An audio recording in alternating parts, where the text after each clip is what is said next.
இதுவரைக்கும் நான் பணம் சேவ் பண்ணதே இல்ல. இதுக்கப்புறமாவாச்சும் என் லைஃப்ல நான் மணி சேவ் பண்ணணும்னு நான் நினைக்கிறேன் அப்படின்னு நீங்க இந்த வீடியோ பார்க்க வந்திருந்தீங்கன்னா, உங்களுக்கான ரொம்பவே முக்கியமான வீடியோ இதுதான். நீங்க ஒன்ஸ் பணம் சேவ் பண்ணி அத டேஸ்ட் பண்ணிட்டீங்கன்னா, அதுக்கப்புறம் நீங்க அத விடவே மாட்டீங்க. ஸோ நான் இப்ப சொல்லப்போற இந்த 5 டிப்ஸ ஃபாலோ பண்ணி உங்க பணத்த சேவ் பண்றதுக்கு இன்னைக்கே ஸ்டார்ட் பண்ணுங்க. வாங்க வீடியோக்குள்ள போகலாம். அதுக்கு முன்னாடி நம்ம சேனலை தான் நீங்க ஃபர்ஸ்ட் டைம் பார்க்குறீங்கன்னா, ப்ளீஸ் சப்ஸ்கிரைப் பண்ணிக்கோங்க. பக்கத்தில் இருக்க பெல் ஐக்கானையும் கிளிக் பண்ணிக்கோங்க. அப்பதான் நான் போடுற வீடியோ உங்களோட மொபைலுக்கு நோட்டிஃபிகேஷனா வரும். இதுக்கு முன்னாடிலாம் நிறைய பேர் வந்து பணத்தை சேவ் பண்ணோங்கிற அந்த ஒரு எண்ணமே இருந்ததில்ல. இன்னைக்கு சம்பாதிக்கிறது இன்றைக்கே செலவாயிடுது, நான் எங்கே சேவ் பண்ணுறது, நான் சம்பாதிக்கிற பணத்தை என்னால் ₹1 கூட எடுத்து வைக்க முடியல அப்படின்னு நிறைய பேர் புலம்புறத நம்ம பார்த்துருக்குறோம். நான் இப்போ சொல்ல போகிற இந்த 5 டிப்ஸை நீங்கள் ஃபாலோ பண்ணி உங்களுடைய பணத்தை நீங்கள் சேவ் பண்ண ஸ்டார்ட் பண்ணலாம். ஃபர்ஸ்ட் ஒன் பார்த்தீங்கன்னா, உங்கள் செலவுகளை வந்து அண்டர்ஸ்டாண்ட் பண்ணிக்கணும். ஃபஸ்ட்டு எல்லாரும் பண்ண வேண்டியது, நம்ம ஒரு மாதத்தில் என்னென்ன செலவு பண்ணுறோங்கிறத எழுதணும். ஒரு நோட்டு வச்சு அதை எழுத ஸ்டார்ட் பண்ணுங்கள். இல்லையா ஒரு மந்த்து கேப் எடுத்துக்கோங்க. 1 மந்த் வரைக்கும் நான் என்னென்ன செலவுகள் செய்கிறேங்கிறத நோட் பண்ண ஆரம்பிங்க. நீங்கள் காலையிலேருந்து நைட்டு வரைக்கும் செய்கிற செலவை அன்றைக்கி நைட்டு வந்து ஒரு 10-15 நிமிஷம் ஸ்பெண்ட் பண்ணி அதை எழுத ஆரம்பிங்க.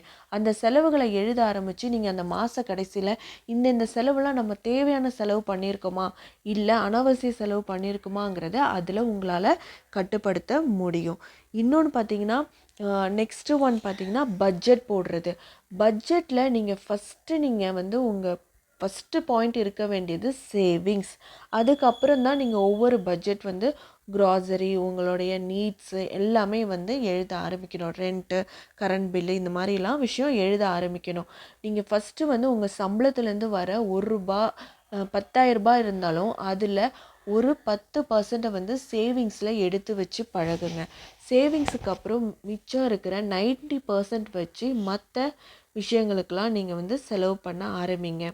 அதே மாதிரி அந்த பட்ஜெட்லேயே வந்து நீங்கள் வந்து எமர்ஜென்சி ஃபண்டு, இன்னொன்று வந்து நார்மல் வந்து உங்களுடைய க்ராசரி ஐட்டம்ஸு, ரெண்ட்டு, ஈபி, இந்த மாதிரி ஒவ்வொரு உங்களுடைய நீட்ஸுக்கு தேவையான பட்ஜெட்டை போட ஆரம்பிங்க. தேர்டு ஒன் பார்த்தீங்கன்னா, நீங்கள் உங்களுக்கு என்ன வேணும்னு நினைக்கிறீங்களோ அதை வந்து கோல் செட் பண்ணி அதை சேவ் பண்ணுங்கள். இப்போ நீங்கள் பட்ஜெட்டில் வந்து அந்த கோலோட சேவிங்ஸ் அமௌண்ட்டும் அதை வந்து ஆட் பண்ண ஆரம்பிங்க. பட்ஜெட்டில் வந்து உங்களோட சேவிங்ஸுங்கிறது தனியாக இருக்கணும். இன்னொன்று ஒரு கோல் செட் பண்ணி அதுக்கான சேவிங்ஸை வந்து நீங்கள் பண்ண ஆரம்பிக்கணும். இந்த இயரில் வந்து நான் ஒரு பைக் வாங்கணும், இல்லை ஒரு கார் வாங்கணும்னா ஒரு பெரிய 65 இன்ச்சு நான் வந்து ஒரு டிவி வாங்கணும், ஃப்ரிட்ஜ் வாங்கணும், இந்த மாதிரி நீங்கள் ஏதோ ஒரு கோலை செட் பண்ணுறீங்க.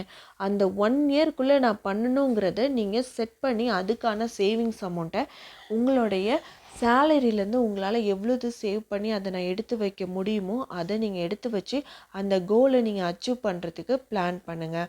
நீங்கள் உங்களுடைய சம்பளத்தில் நான் இவ்வளோ சேவ் பண்ணால் இத்தனை வருஷத்தில் என்னால் அது வாங்க முடியும் அப்படின்னு உங்களுக்கு தெரியும். அப்போது அதை பிளான் பண்ணுங்கள். இன்றைக்கி நான் ஒரு எக்ஸாம்பிளுக்கு சொல்கிறேன். நான் வந்து வெயிட் லாஸ் பண்ணணும்னு சொல்லி நான் ஒரு கோல் எடுக்கிறேன். ஆனால் நான் இன்றைக்கி 70 kg எடுக்கிறேன். 70 kg இருக்கும்போது நான் 1 இயரில் வந்து ஒரு 60 kg நான் கம்மி பண்ணணும் அப்படின்னு நான் வந்து பிளான் பண்ணுறேன். இல்லை ஒரு 3 மந்த்ஸில், இல்லை ஒரு 6 மந்த்ஸில் நான் வந்து 60 kg நான் கம்மி பண்ணணும் வரைக்கும் கொண்டு வரணும் அப்படின்னு நான் பிளான் பண்ணும்போது அதுக்கான கோலை நான் செட் பண்ணணும், அதுக்கான பிளானை நான் போட ஆரம்பிக்கணும். நான் வந்து பண்ணணும் அப்படின்னு நினச்சிட்டே இருந்தால் என்னால் பண்ண முடியாது. ஸோ நம்ம ஒரு கோல் செட் பண்ணி அதை பிளான் பண்ண ஸ்டார்ட் பண்ணோம். நெக்ஸ்ட்டு ஒன் பார்த்தீங்கன்னா, ஃபோர்த்து ஒன் வந்து ஃபினான்ஷியல் ப்ரையாரிட்டி. ஃபினான்ஷியலாக வந்து நம்ம வந்து ப்ரையாரிட்டி கொடுக்கணும். நம்ம எது நமக்கு இம்பார்ட்டனோ அதை வந்து ஃபஸ்ட்டு நம்ம பண்ணணும். ஃபஸ்ட்டு வந்து எமர்ஜென்சி ஃபண்டு, அப்புறம் வந்து இன்வெஸ்ட் பண்ணுறது, இன்னொன்று நம்மளுடைய ஏதாவது ஃபங்க்ஷன் அந்த மாதிரி ஃபண்டெல்லாம் இருக்கும், அந்த மாதிரி உள்ளதெல்லாம் வந்து நம்ம ப்ரையாரிட்டி பண்ணணும். இன்னொன்று நம்ம வந்து ஃபஸ்ட்டே வந்து நம்ம சொல்லியிருக்கோம், ஒரு கோல் செட் பண்ணி நமக்கு தேவையானதை வாங்கிக்கலாம் அப்படின்ட்டு. நம்மளுடைய இப்போ நான் ஒரு கார் வாங்கணும்னு நான் பிளான் பண்ணுறேன்னா எனக்கு அந்த காரை வந்து வாங்குறதுக்கான மணி வந்து என்னால் ஃபினான்ஷியலாக எனக்கு இவ்வளோ சம்பளத்துலேருந்து இவ்வளோது சேவ் பண்ண முடியுங்கிறத நான் ஃபஸ்ட்டு அதை ரியலைஸ் பண்ணணும். அதை வந்து சேவ் பண்ண ஆரம்பிக்கணும். அந்த ஃபினான்ஷியலாக நான் வந்து அதை ப்ரையாரிட்டி பண்ணிக்கணும்.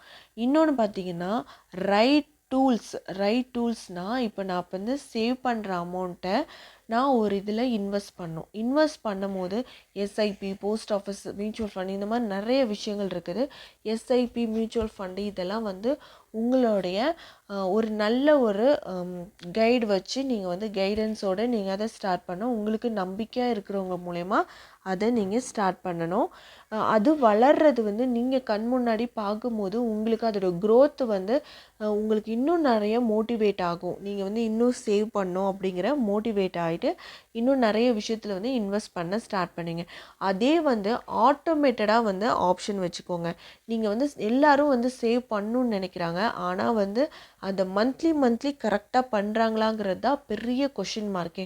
ஏன்னா நிறைய பேர் வந்து சேவ் பண்ணணுன்னு ஆரம்பிக்கிறவங்க அதை கரெக்டான டைமுக்கு அந்த அமௌண்ட்டை வந்து பே பண்ணுறதில்ல. நீங்கள் அந்த அமௌண்ட்டை வந்து பேங்க்கில் நீங்கள் அதை மெயின்டைன் பண்ண ஆரம்பிச்சிட்டே வந்தீங்கன்னா, ஒரு மினிமம் பேலன்ஸ் மெயின்டைன் பண்ணிங்கன்னா ஒரு சர்டன் பீரியடில் வந்து அவங்களே வந்து அது ஆட்டோமேட்டடாக வந்து அந்த மணி வந்து டெபிட் ஆகிக்கும். அப்போ உங்களுக்கு அதுக்கான வேலை எதுவும் இருக்காது. நான் இந்த விஷயத்தில் வந்து ஐயோ இந்த மந்த்து கட்டலையே, நான் வந்து கட்டாமல் போயிட்டேனே, நமக்கு இது லாஸ், அதாவது நமக்கு இந்த மந்த்து கட்டலைன்னா நமக்கு நெக்ஸ்ட்டு மந்த் வரைக்கும் நம்ம பிளான் பண்ணோம் அப்படின்றது. ஒரு நகைச்சீட்டு போட்டால் கூட 11 மந்த்ஸ் ஸ்கீம் இருக்குது. அதில் நம்ம ஒவ்வொரு மந்த்து கட்டும் போதும் மறந்துடும், இந்த டேட்குள்ளே கட்டணும்னு மறந்துடும். நமக்கு வேறு கமிட்மெண்ட்ஸ் இருக்கும். எல்லாருமே வந்து சேவ் பண்ணக்கூடாதுங்கிற மோட்டிவேட் கிடையாது. சில மறந்துடும், வேறு ஏதாவது ஒரு விஷயத்தில் ஃபோக்கஸ் பண்ணுறதுனால இந்த விஷயத்த மறந்துடும். ஸோ அதை ஆட்டோமேட்டடாக நம்ம வந்து இந்த ஸ்கீமுக்கு வந்து நம்ம ஒரு ஃபோன்பேலேயோ ஜிபேலேயோ பண்ண ஆரம்பிச்சிட்டோன்னா நம்ம அது ஆட்டோமேட்டடாக அது வந்து பேலன்ஸ் வந்து நமக்கு ரெடியூஸ் ஆகிடும், டெபிட் ஆகிடும். அப்போ நமக்கு எந்த ஒரு பிரச்சனையும் இருக்காது. இன்னும் மோஸ்ட்லி நிறைய பேர் என்ன பண்ணுறாங்கன்னா, நிறைய ஆப்ஸ் வந்து நம்ம ஃபோனில் வச்சுருக்கோம். அமேசான், ஃப்ளிப்கார்ட்டு, மீஷோ இந்த மாதிரி ஆப்ஸ் வந்து வச்சுருக்கோம். இந்த ஆப்ஸ் மூலயமா நமக்கு என்ன ப்ராப்ளம் ஆகுதுன்னு பார்த்திங்கன்னா, சும்மா ஸ்க்ரோல் பண்ணிகிட்டே இருப்போம். திடீர்னு ஏதாவது ஒன்று பார்த்தா அழகாக இருக்கும், அது அழகாக இருக்கேன்னு சொல்லி நம்ம ஆர்டர் பண்ணிவிடுவோம். 1 மந்த்துக்கே வந்து நிறைய ஆர்டர்ஸ் போட்டு அதை நிறையா வாங்க ஆரம்பிச்சிடும். அதுக்கு பதிலாக அதை சேவ் பண்ணி ஒரு கோல்டோ இல்லை ஏதாவது வீடு வாங்குறதுக்கு இந்த மாதிரி ஏதாவது ஒரு இன்வெஸ்ட்மெண்ட்டாக வந்து நீங்கள் அதை வந்து ஸ்டார்ட் பண்ணலாம்.